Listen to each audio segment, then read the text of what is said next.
Office पहुंचा ही था कि बॉस ने बुलाया। कहा, कल से इस लड़की को तुम ट्रेनिंग दोगे।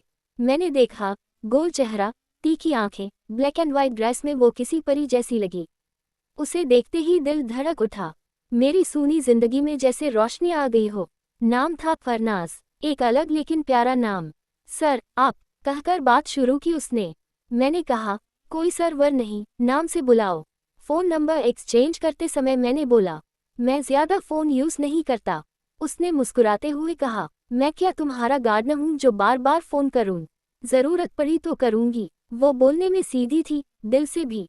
वीकेंड पर उसने बुलाया, मैं गया, तो देखा वो दोस्तों के ग्रुप के साथ आई थी। यही है हमारे सर, हमेशा कूल रहते हैं, कहकर सबसे मिलवाया। उसने सबको आदेश दिया, इनका नाम ब्रो है, सब ब्रो कहो। हम सब साथ में टैंक बंद, बिरला टेम्पल, चारमीनार, पूरा शहर घूमे। अगले दिन एक प्यारा सा मैसेज आया, हाय मनकी, कल जिंदगी में पहली बार इतना एंजॉय किया। ऐसा लगे कि ये खुशी हमेशा बनी रहे। मेरा सरनेम लंबा है, क्या तुम अपना परमानेंट करके नहीं दे सकते? मैं खुशी से झूम उठा। सोचा, यही तो पल था जिसका मैं बरसों से इंतजार कर रहा था। मेरी तरफ से तो हाँ ही थी, अब सिर्फ परिवार को मनाना बाकी था। हमारा प्यार एक खूबसूरत सफ़र बन चुका था। लेकिन अचानक एक दिन उसने कहा, नानी की तबीयत ठीक नहीं है, गांव जा रही हूँ, वहां से कॉल करूंगी। लेकिन न कोई कॉल आया, न मैसेज। मैंने कॉल किया तो फ़ोन बंद। दोस्तों से पूछा तो बोले, उसने नंबर बदल दिया। हमसे भी कोई संपर्क नहीं। तभी उसने बताया था कि उसका गांव यहाँ से 10 घंटे दूर है। मैंने हर तरह से उसे ढूंढने की कोशिश की, पर हर बार नाकामी ही मिली। उसी दौरान मेरी ट्रांसफ़र भी हो गई। फरनाज की यादों से भरे उस ऑफिस को छोड़ना बहुत मुश्किल था। लेकिन मैनेजमेंट नहीं माना। नए राज्य में भी हर हंसती हुई लड़की में मुझे फरनाज ही दिखती थी। हर मुस्कान में उसकी झलक और मेरी आंखों में आंसू। 2 साल बाद एक प्रोजेक्ट के काम से हैदराबाद आया। शाम को ऑफिस से निकलते वक्त लिफ्ट के पास गया। लिफ्ट खुली और सामने थी वही चेहरा, वही फरनाज, गुलाबी साड़ी में। मैं सन्न रह गया। सारे सवाल एक साथ निकल पड़े। कैसी हो? कहाँ थी तुम? इतने दिन कहाँ चली गई थी? लेकिन वो कुछ नहीं बोली।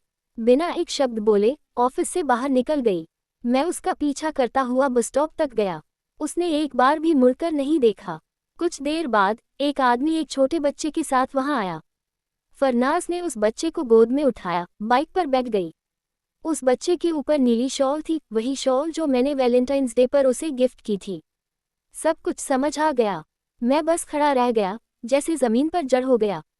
थोड़ी देर में हमारी पुरानी कलीग मिली।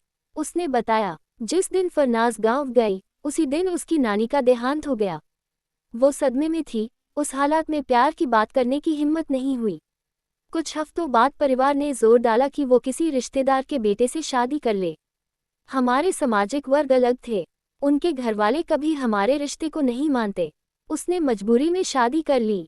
लेकिन उसे आज भी लगता है कि उसने मुझे धोखा दिया। वो आज भी मुझे भूल नहीं पाए। मेरे लिए आज भी उसकी आंखों में आंसू हैं। घरेलू आर्थिक स्थिति ठीक नहीं थी, इसलिए अब फिर से जॉब ज्वाइन की है। ये सब सुनकर मेरा दिल भारी हो गया। हमने जो सपने देखे थे, सब किसी आंसू की तरह बह गए। स्पीच बलून मुलाकातें अधूरी हो सकती हैं, लेकिन सच्चा प्यार, हर प्रेम कहानी का सुखद अंत नहीं होता। हमारी भी नहीं हुआ। लेकिन अगर किसी से सच्चा प्यार किया हो, तो उम्र भर बस उसकी भलाई मांगना ही असली प्यार होता है। मैं भी वही कर रहा हूँ। फरनाज की यादों के साथ जिंदगी की राहों पर आगे बढ़ रहा हूँ।